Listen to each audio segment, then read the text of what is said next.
Assalamualaikum warahmatullahi wabarakatuh. Pada video kali ini kita akan membahas mengenai konsep dasar reaksi redoks. Apa itu pengertian reaksi redoks? Itu akan kita jelaskan di video ini.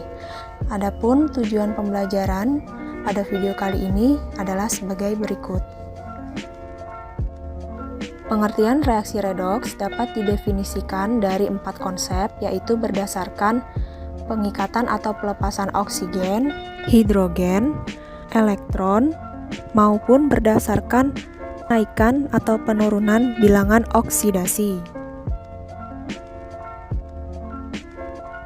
Oke, kita bahas satu persatu. Konsep yang pertama berdasarkan pengikatan atau pelepasan oksigen. Reaksi oksidasi adalah reaksi yang mengalami pengikatan oksigen. Contohnya pada reaksi pembakaran tembaga, 2Cu ditambah O2 menghasilkan 2CuO. Tembaga atau Cu mengalami reaksi oksidasi karena Cu menangkap atau mengikat oksigen. Oksigennya ada di sebelah kiri reaksi. Sedangkan reaksi reduksi adalah reaksi yang mengalami pelepasan oksigen. Contohnya HgO berubah menjadi Hg ditambah O2. HgO mengalami reaksi reduksi. Kenapa? Karena dia HgO-nya itu melepas oksigen. Kita bisa lihat oksigennya ada di sebelah kanan reaksi. Yang kedua, berdasarkan konsep pengikatan atau pelepasan hidrogen. Suatu zat dikatakan mengalami oksidasi jika dia melepaskan hidrogen. Contohnya pada reaksi gas amonia atau NH3 direaksikan dengan tembaga 2 oksida atau CuO, menghasilkan gas nitrogen atau N2 ditambah Cu ditambah H2O.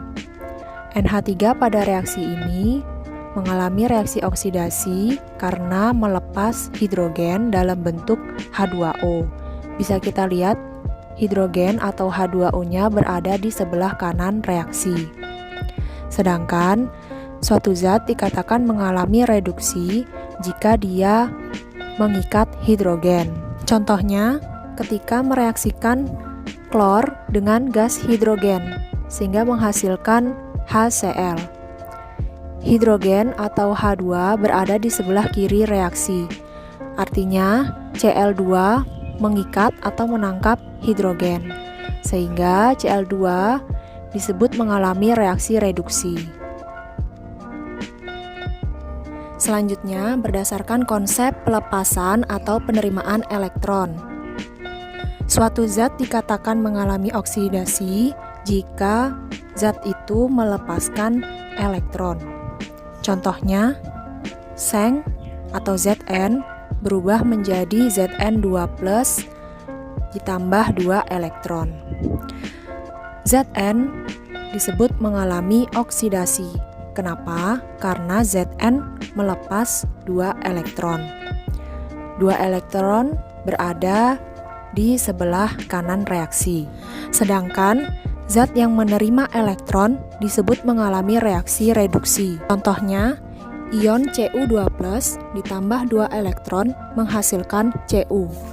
Cu2+ berubah menjadi Cu dengan menangkap 2 elektron. Bisa kita lihat 2 elektron berada pada kiri reaksi. Karena Cu2+ menangkap 2 elektron, maka Cu2+ dikatakan mengalami reaksi reduksi. Selanjutnya, berdasarkan konsep kenaikan atau penurunan bilangan oksidasi. Suatu zat dikatakan mengalami reaksi oksidasi jika zat tersebut mengalami kenaikan biloks atau biloksnya naik. Contohnya, Zn menghasilkan Zn2+. Zn adalah unsur bebas, biloksnya sama dengan 0. Zn2+ adalah ion, maka biloksnya sama dengan +2. Dari 0 menjadi +2 artinya biloksnya kan naik.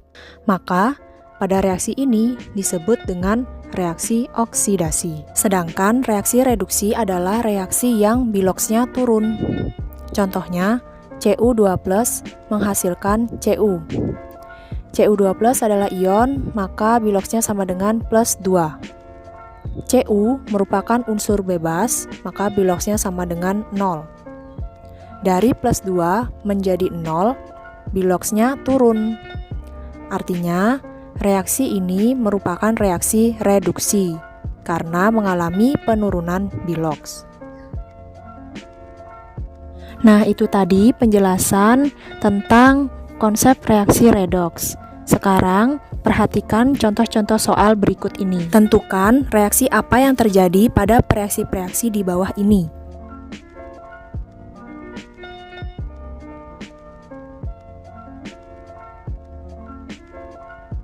Kita bahas yang A, Pb menghasilkan PbO2. Pertama, kita tentukan bilox dari masing-masing atomnya.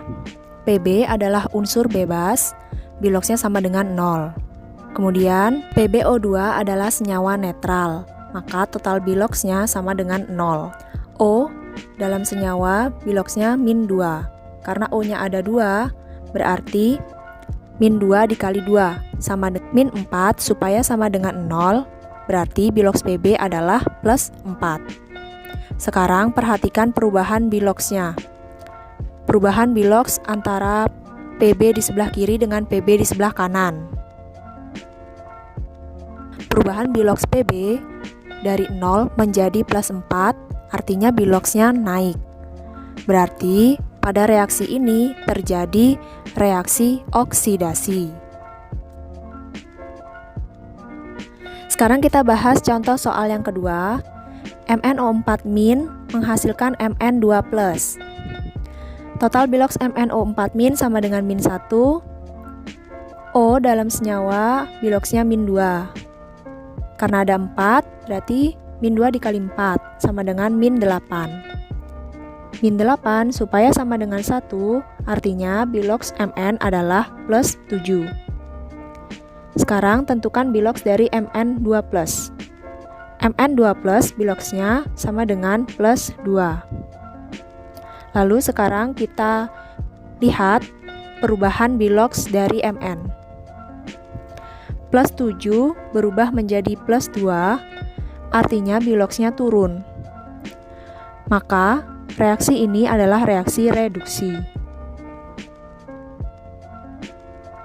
Contoh soal yang berikutnya, tentukan dulu bilox dari masing-masing unsurnya. Ca adalah unsur bebas, biloxnya sama dengan 0. Kemudian H, biloxnya adalah +1, maka supaya sama dengan 0, bilox Br sama dengan -1. CaBr2, total biloxnya sama dengan 0. Br, biloxnya -1, karena ada 2, berarti harus dikali 2. -1 dikali 2 sama dengan -2. -2 supaya sama dengan 0, maka bilox Ca adalah +2. H2 adalah unsur bebas, maka biloxnya sama dengan 0. Sekarang, perhatikan perubahan biloxnya. Ca di sebelah kiri dengan Ca yang di sebelah kanan. Dari 0 berubah menjadi +2. Artinya biloxnya naik.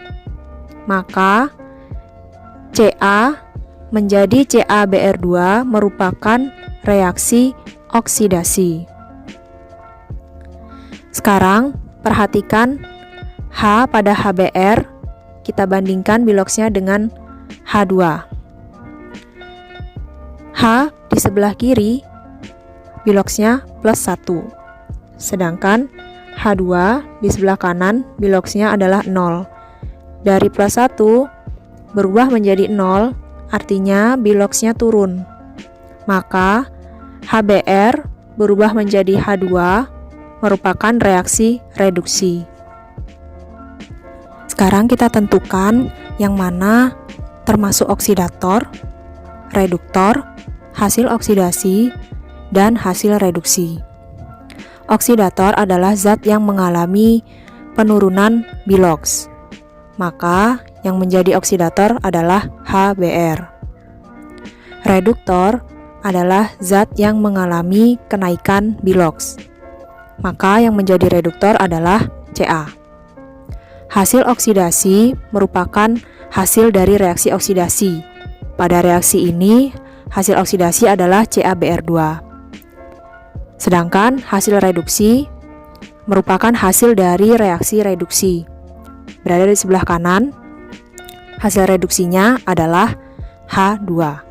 Sekian pembahasan video kali ini, semoga dapat dipahami ya. Sebagai bahan latihan kalian, sekarang tentukan manakah oksidator, reduktor, hasil oksidasi, dan hasil reduksi dari reaksi Cl2 ditambah SO2 ditambah 2H2O menghasilkan 2HCl ditambah H2SO4. Jawabannya silahkan kalian tulis di kolom komentar. Wassalamualaikum warahmatullahi wabarakatuh.